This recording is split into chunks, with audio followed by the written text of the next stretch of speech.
16-17 kilos குறைச்சிட்டேன். Oh my god, from like 88ல இருந்து கம்மி பண்ணீங்க. 91. 91ல இருந்து கம்மி பண்ணீங்க.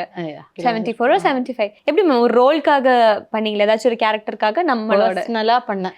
வேண்டாம், காலு வலி, நடுவலி, இந்த மாதிரி விஷயங்கள் எல்லாம் வர ஆரம்பிச்சது. அந்த வெயிங் மிஷின் பார்த்து ஒரு நாளைக்கு தலை சுத்திச்சு. 90யா 91ஆ, இப்படி போனால் சரியாகாது அப்படின்னு சொல்லி ஃபீல் பண்ணேன். அதே மாதிரி பிளட் செக்அப் பண்ணும்போது ப்ரீ டயபெட்டிக்னு காட்டினது. அது வந்து ஹெரிடிட்ரி தான், என் வீட்டில் எல்லாருக்குமே இருக்கு. அப்பா, அம்மா, தாத்தா, பாட்டி, மாமா எல்லாருக்குமே சுகர் இருந்துச்சு என் வீட்டில். ஸோ இது நம்மளுக்கு கட்டுப்படி ஆகாது இப்படி போனால் அப்படின்னு ஃபீல் ஆகிடுச்சு. I am not an over eater, but I love food. நான் ஒன் டைம் கரெக்டாக சாப்பிடுவேன், ஸ்நாக்ஸ் சாப்பிடுவேன், இந்த மாதிரி இருந்தது. அதே மாதிரி நைட் லேட்டாக டிஃபன் சாப்பிட்ற ஒரு பழக்கம் இந்த ஷூட்டிங் போனதுலேருந்து இருக்குது. பிகாஸ் இந்த வீட்டுக்கு வந்து அந்த வீட்டில் சாப்பிட்றது அப்போ தானே, நைட்டு தானே. ஸோ ஏதாவது ஒன்று ஸ்பெஷலாக பண்ணி வைப்பாங்க, ஆந்திரா சமையல்.